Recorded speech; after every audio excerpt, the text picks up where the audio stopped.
Hello everyone, this is Jimmy and welcome to episode 12 of Volcano Block. As we get started today, I want to thank those of you that told me in the comments of last episode that the recipe for red sand in the drying basin does work. I overlooked this tiny little red bar right there. That's telling me that it takes a little bit of blood. Whoopsies. But yeah, that can allow us to make red sand in the drying basin instead of the mana infuser.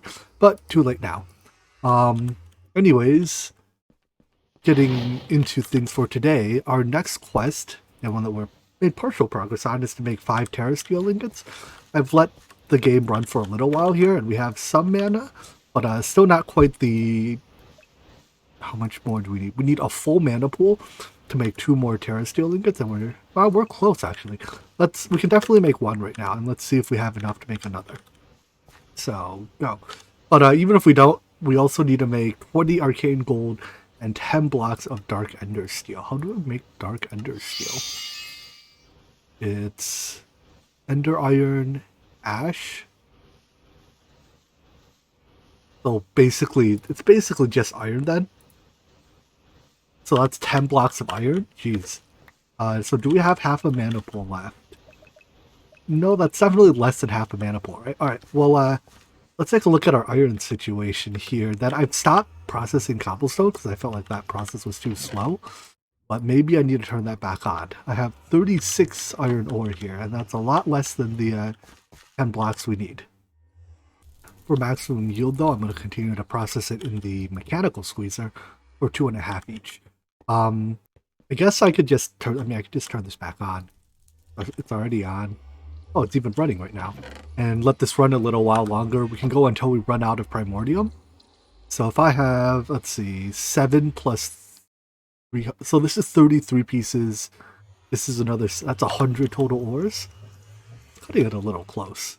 Maybe I should automate the production of Primordium.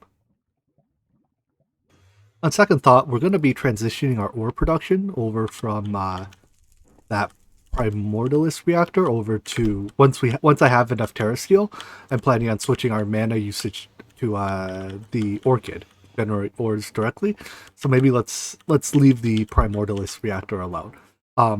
As far as iron, then I think we actually might just have enough to just barely squeak by. I have 4 blocks in storage and a bunch more dust. So once I process all this, we'll at least be close to having the 10 blocks we need. I switched over to using Wither Skeletons now as my primary blood producer.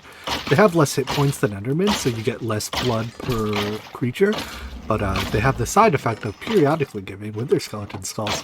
So I don't have any looting, so I think my Wither Skeleton skull rate is awful, but I do recall that one of the early quests, in Chapter 5 calls for another star. So we're going to have to get one sooner or later. Maybe you should try to invest in a looting sword, huh? Oh, big derp. To make the ender iron, or ender steel, whatever, I need the iron in dust form. I previously had it in dust form as it came out of the squeezer, but then I smelted it all into ingots. Whoopsies. Thankfully, it's a problem that a crusher can just solve for us by crushing our iron down again.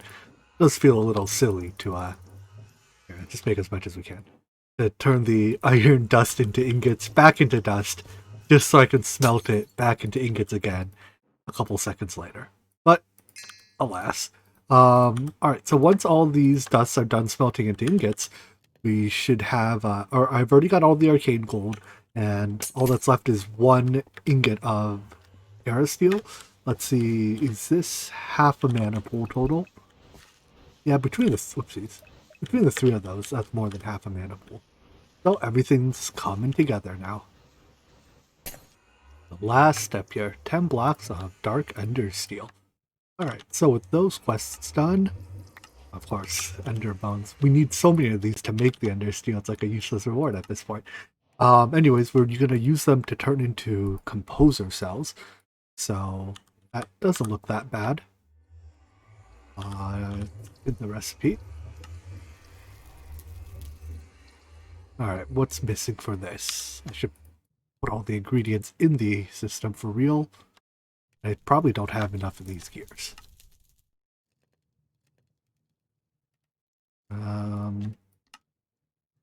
this recipe better? No. Apparently you get EXP for doing that craft. Interesting. Alright, 10 of these. Let's go. That rewards, I'm gonna take, what's the one I'm not maxed on yet here? I have Murky Orbs not maxed. Alright, let's take those. And then we need to make one composer, so, hey, I'm gonna need more Ender Steel. Oh no, that's Ender Steel, not Dark Ender Steel. Different stuff. Alright, but 10 composer cells, I think we turn one of them into the composer itself. Last step after making the composer and taking these 9 leftover cells is to make the multi-block. So the quest here mentions that it should be, or recommends we make it above our mob farm, so I'll put it up there. And it says the quest book can, or not the quest book, but the guidebook. Let's see, Soulus.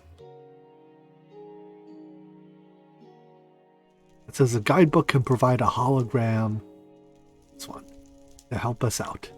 So let's see what it looks like. This is, whoopsies, this is quite the multi-block. So if I, put that there, and then it seems to periodically absorb mobs. So where's the center of this?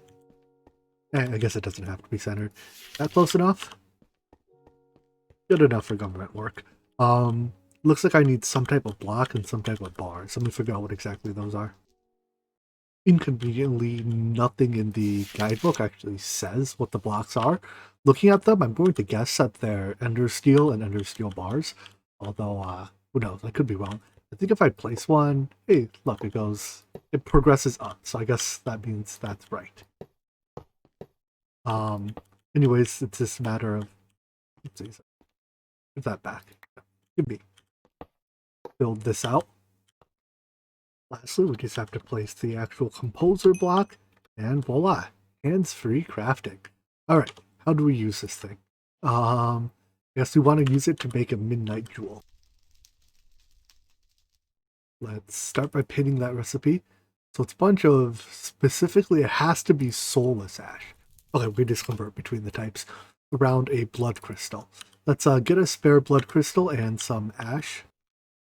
I think the way it works is you right-click the item into the appropriate slot here and just literally draw out the recipe. 0% composed. And this thing needs upgrades as well, so I'm going to put these oscillating orbs in it because the quest book recommends you probably need oscillating. You almost certainly need orbs to extend its range so I can see the mob farm. I don't know how many we need, but next step, let's turn the mob farm on, and let's get just a single piece of cobblestone, and I'll close off this opening here so mobs don't actually fall down. So when I turn the mobs, or when I start spawning the mobs, they'll actually stay in the farm.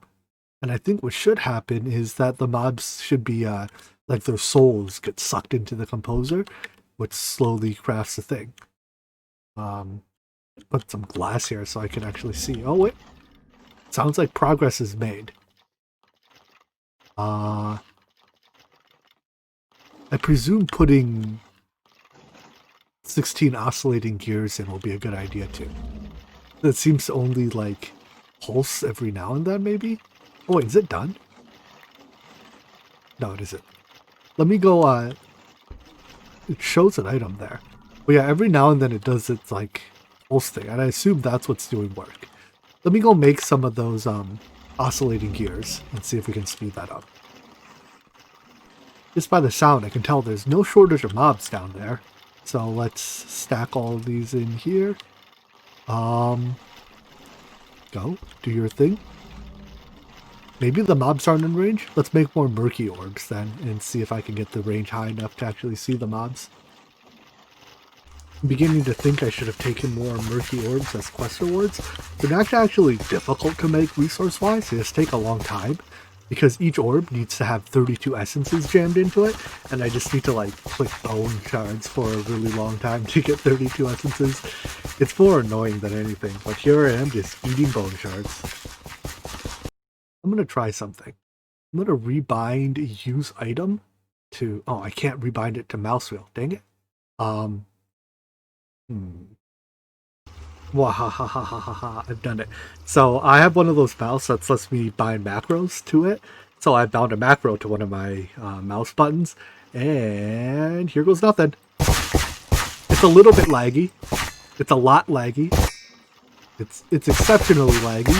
But as long as I hold my macro button, it just spams it super quickly and turns all the shards into fragments. Oh boy. We're done now. You can stop now, mouse. Now I've got plenty of essences to fill these orbs with. It still takes 32 per, which is a lot, but much better than when I had to open them one by one. Anyways, let's see if we've made any progress while I was crafting. Oh wait, we're 50% composed. Okay, so it is making progress. That I probably didn't actually need these.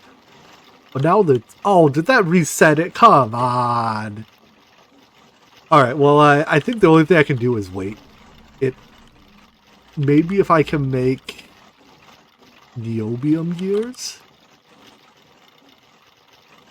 No, right? Because Niobium is the next quest. So I guess I can't do that. Nothing to do but wait. Let's wait for this thing to finish composing. For reference, the recipe says it takes 256 ticks. I think by ticks they mean like years, but I don't know. I'm not quite sure what the tick value is supposed to mean. Reading through the documentation, it says that the more mob types you have feeding the composer, the faster it goes. So I already have plenty of wither skeletons there. I'm going to add in a spawner for Enderman and see if that speeds things up a little bit. It also says that there's a chance that it will actually kill the mob. So if you're not constantly respawning them, they'll eventually run out. But this should speed it up a little bit. Still, we're at 59%. Oh, and look at that. It's 2x now because there's, I guess, 2 mob types in range. 50. We're now up to 4x because I've just been cycling out the book in the spawner. And it goes noticeably faster once you have more mob types. So we are almost there. Aha! That makes us a midnight jewel. Give me more orbs. Yes, please. Alright, next quest is to make Niobium, which I presume is made in this thing as well. Alright. Well, 256 T, where T is not ticks. So I guess we have to smash our midnight jewel with a sledgehammer. Oh, we only get one. And then surround that with ender steel to make niobium. Alright. Well, here goes nothing. And it's crafting. Alright, so this recipe takes I didn't recall exactly how long it was. I think it was 512 T, whereas the midnight, so it's twice as long as the previous one. But at least now with the 4x activation, it runs at a reasonable speed. I think I'm going to make a few more spawners and jam them in here as well, or jam them somewhere, so that we can get slightly improved spawn rates. Or maybe I can come up with a way to automatically, whoopsies, I didn't mean to take those out. Maybe I can try to come up with a way to automatically swap the book around from time to time. Let's do some tests. Is it possible to interact with the contents of a summoner with hoppers? You cannot withdraw. Can we insert? No. Alright. I did some more testing and I couldn't come up with any great way to do it, short of just having more spawners. And that's not really where I wanted to go right now. Anyways, I did notice that it basically never actually killed off the mobs. Like, it probably technically does it, but it's very slow. So I figured I'll just, every now and then while I'm using the thingy, swap out the book that's in there. In fact, let's turn this off now. It's a little loud. And we can even let the mobs fall back. Let's let them just stay up there in case I need the spawner again. But yeah, I just every now and then swapped out the book that's in the summoner, and there's 5 or 6 mob types up there, and they get the job done. So, anyways, with that, we are now done with Chapter 4. On to Chapter 5, which is defined by the Alchemy mod, I guess. Getting started in Chapter 5 here, let's just work our way down from the top, I guess. So, the chemical dissolver uses that niobium we just made, and oh boy, this looks like a bit of a recipe, but it can turn items into their chemical forms.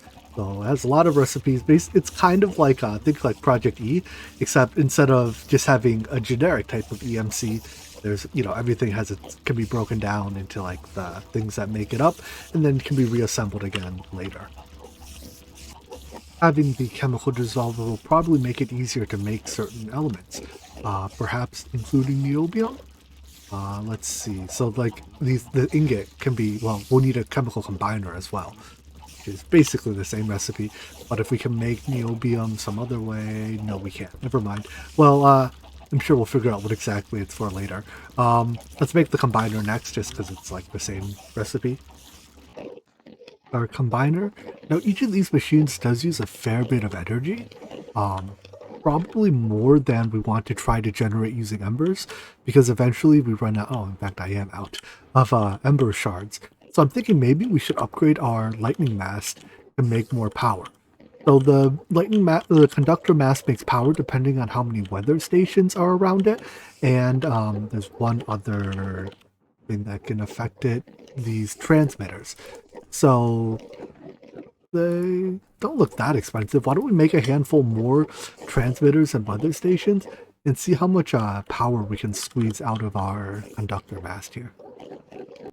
I added another 14 weather stations and transmitters. And in total now we're producing about 500 RF a tick. So one of them increases the strike frequency, the other one increases the amount of energy per strike. I presume you want approximately equal numbers of both, right? Because it's, a quadratic optimization formula. I don't know the exact ideal ratio, but 1-to-1 close enough. And yeah, 500 RF a tick is probably enough to satisfy our current energy demands. I'm going to move this transmitter a little bit. It's a little bit awkward to walk around here.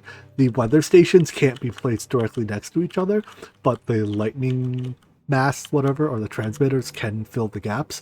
So a couple more limitations now. The conductor mast you can only extract energy out the bottom. So I probably should have just placed it a couple blocks higher, but too late now. I'm going to have to dig under. There's going to be lava under this, but I'm going to run an energy cable down there so that we can really extract the energy. All hooked up. It's just wired underneath there. It's a little messy here, so it's tough to like actually click things. But another advantage of using the conductor mast for energy, in addition to the obvious thing of being completely passive, is that it actually has a built-in like 50 million maybe RF buffer. That makes for a pretty big battery. We don't actually need an external battery. So, I mean, we have the battery here, but the battery holds 1 million. It's basically nothing compared to the internal storage of the machine.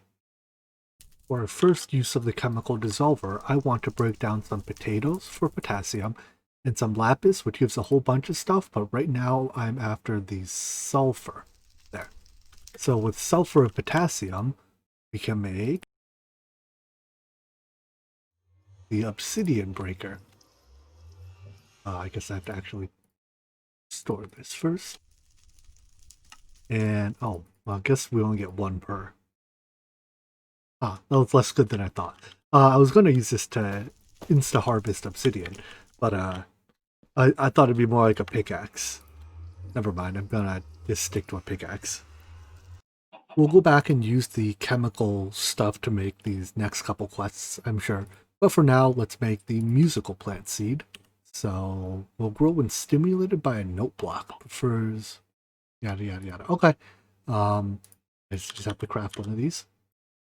Over time, I've gradually been accidentally stamping on these various blocks here to like turn the farmland into dirt. But apparently the crops don't care once they're fully grown, so no harm, no foul. Anyways, that gives us the musical plant seed. Let's plant it here and a note block here. How do you activate note blocks again? Do they just need a redstone signal? I put a timer there. Hey, would you look at that? It grows by itself, and it even grows relatively quickly. Ooh, it just gives us CDs. See, so I guess that's the purpose of this, is to grow into various vanilla CDs, and these CDs can be broken down in a chemical dissolver for PVC, lead, and cadmium. Alright, so I don't know why this quest requires more than just... Oh, I guess we need to dissolve the CDs and then combine them again to get the cadmium out. So I'm going to plant a few more of these. I don't know what the range of the note block is. Exactly 2 apparently, because none of these are growing. Just kidding. It looks like each note block can only grow 1 CD or 1 plant at a time. Alright, whatever. I'm not going to stress it too much. That'll get us... I guess I need 9. Do I have 9? I need 1 more. So I have to dissolve them. And they dissolve into a lot of items. But for now, I'm really only interested in the cadmium. I'm using a fast hopper to extract, a speedy hopper 3, but that's not even fast enough, is it? I guess I'll swap that over to the logic cable, whatever item stuff, because that's insanely fast. Using the, hey, get out of here. Using the item exporter now, it just, once it decides to go, yeah, it grabs almost all the items instantly. Much better than the fast hopper. Alright, anyways, cadmium. We can then turn this into cadmium ingots. So you can lock a recipe and then just shift click the items in. There we go. And cadmium ingots. Alright. Quest complete. No rewards. This next quest is for the fission reactor from Alchemistry. The Alchemistry fission reactor is a massive multi-block. So I guess this lists all the components we need. But, oh boy, we're going to need to make a lot of this. What processes into magnesium? Mineral salt or light gray dye? I'm going to do some JEI digging here. Let's start from the easy stuff. The fission core is just emerald or chromium and blaze rods, and chromium comes from emeralds. Each emerald gives half chromium. So if I harvest some of this emerald ore, that's basically a stack of emerald, and I need, how much of it? 3 cores, so 36 emeralds. And we'll break these down. I set up an input chest even. So, go. Fancy. And 1, 2, 3 fusion cores. Nice. Next up, let's do the controller. That's beryllium, which comes from the beryl, which also comes from the emerald we just processed. We can take these chemicals and just break them down the rest of the way. Now, be careful when you do this, because like this one stack of beryl breaks into 3, 5, plus 6, plus 18, 11, plus 18, 21. Wait, 11 plus 29 stacks of items. So like it explodes into a tremendous number of items. Where that chest is filled up. So make sure your storage is capable of handling it. With the beryllium in hand, all we need now are a bunch of fission casings. So I believe it's 98 for the quest, plus 2 to make the controller, so 100.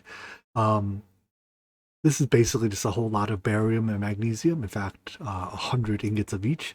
So barium, let's look for sources of that. There we go, nether quartz. So if we just process the blocks, because I think we have a bunch of quartz blocks from earth seeds. Is that where this comes from? Yeah. So we can process a stack of this, and that should give us plenty of barium. Right? Is 1 stack enough? We need 100 ingots. I don't know. I'm going to process a bunch of that. However, magnesium is a bit trickier. So I looked at this. There's a couple ways to get it. We can process the mineral salts, which we get from evaporating water. However, it only has a 10% chance to give 1. And we need 16 magnesium per ingot.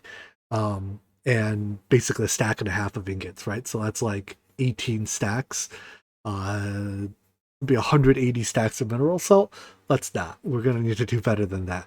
So magnesium oxide, you get 8 guaranteed per piece of obsidian. That's reasonable. That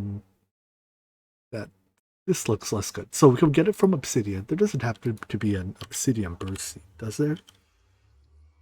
Obsidian, no burst seed. Is there a better way? The other one is for magnesium sulfate, which we get from light gray dye. We get 4 per guaranteed. How do I get light gray dye? Black dye and bone meal. If I get onyx eye daisy, I can squeeze it. That's probably easier. Yes, I can do the flower thing until I get one, and then I can bone meal it until... Okay, let's do that. Take a dandelion, throw it in here until it becomes an onyx eye daisy. I don't know. Oh, it's here. And, oh, that's not a too tall flower. Hold on. What's a too tall flower? Too tall gray flower. Is there a too tall gray flower? What are the other ones that do this? That's not a too tall flower either, is there? Alright, change of plans. I'm going to start with a rose bush and just bone meal this a bunch of times to get a lot of rose bushes. Why aren't you running anyways? Oh, ran out of coal. I'll fix that in a second. But then I can transmute all these rose bushes all the way around into any of the light gray plants. Process that. Thankfully, the process of turning plants into a different plant is almost mana free. If we just look at exactly how much mana is there, we do a stack of it. Well, maybe it's not free, but it's not a terrible amount. Is Pinoy? Let me find what the first plant is that we can stop at. In total, we had to go around to Azurbillet. That was like 4 more steps, and it used a bit more mana than I expected, but I don't know. I think it's still probably easier than harvesting the obsidian, but I'm just gonna restock the fuel to get it burning again. At least each one of these flowers produces on average 5 dyes. Right, 4 plus 1 on the chance product, and it takes 4 dyes to make 16 magnesium. So basically it's 1 dye, 1 flower produces a little bit over 1 magnesium. So at least it only takes like a stack and a half of flowers. I'm gonna leave the rest as flowers then. Because when you process stuff down into the chemicals again, the number of items you have totally explodes. I overshot a little bit on the magnesium, made a little over 2 stacks, but just to show you all the byproducts, there's a lot of chests full of it. I've also staggered alternating rows of like different chests just to have my storage density a little higher. A smarter person than me would actually store all of these chemicals in drawers or barrels or something, because that's kind of exactly what these are for, right? A small number of different item types, but a large number of each item, like of each type. But maybe later. For now, I'll just keep adding chests to this block of chests. Now that my storage is cluttered up with 10,000 oxygens and 5,000 silicon dioxides, I think it's time we make the casings. So, oh dear, why did this end up in my inventory? What? Get back in there. Alright, I need 100, so 64 plus 36, right? Is that how math works? 100? And then we'll turn 2 of those into a controller. And the rest... Is it 96 or 98 that we needed? 98. Okay, we'll just make 2 more casings then. There they are. I was about to say, I was pretty sure I made the exact amount. Now let's put together this multi-block. So the book, the documentation book for Alchemistry has another projector for it. Let's pull that up. Let's see, not fusion, but fission. And then it's just a matter of placing all the components where they belong. So at least I think, yep, that's where the controller goes, and then it's just a whole bunch of frames and a pillar of cores right up the middle. Not quite sure where they start. So the bottom layer is just a 5x5 solid of casings, and then the middle 3 layers have their center replaced with a fission core. And I guess these are supposed to be air blocks. Yeah, so let's get rid of some of this. The middle rows then are just an outer ring with the inside all being air, and then the top is, I assume, solid. And it looks like I'm not going to have any leftover pieces when we're done, so that's a good sign. Complete. Right-click it. I think it's formed. Now we just need to get some energy into it. Where do I have an energy cable? Can I run it over the chest? Is that... As long as I can still open the chest. Run energy to the controller.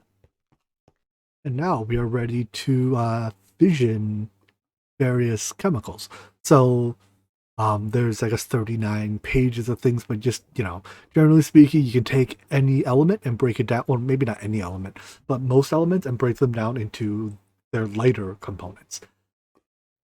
I guess the quest book will tell us exactly why we needed that. That's split radium to get ruthenium. All right, so I'm going to take a look to see if there's any other way. Just in case there's something easier. Nope. So radium, where'd we get that from? A rare byproduct in granite. And that's it. In total, I need 2 ruthenium ingots. And it's 1 to 2, so 32 pieces of ruthenium. That's 16 pieces of radium. Radium is a 6%, so I call that about 1 in 16 or so. 1 in 16 for radium, which means to get a 16 pieces of radium, we need 16 squared or 4 stacks of granite.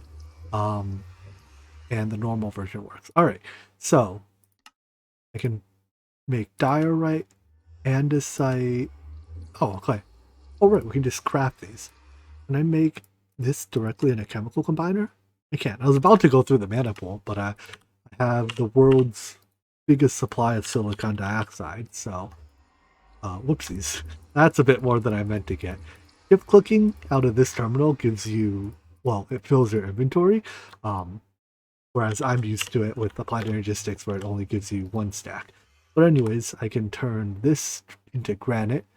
Much easier way of making granite than throwing it into mana pools, huh? In the end, it took 6 stacks of granite to get 34 radium, but we can then split it. Process isn't terribly fast, huh? Well, I guess we just have to wait. And that gets ruthenium. Oh, derp. I overshot and made twice the amount I needed. Spent all that time doing math to figure out how much I had to do, and I completely forget about it and accidentally make twice as much. Oh well, whatever. From there, that kind of ends this bit of the quest chain until we get another star, huh? But I think we're out of time for today, so let's wrap up this episode here. We'll start tomorrow with a wither fight, and maybe there's a fighting chance we can do the wither and the dragon in the same episode tomorrow. We'll give it our best shot anyways, but no promises. In any event, I hope you guys enjoyed this episode, and I hope to see you in the next one. Take care. Bye-bye.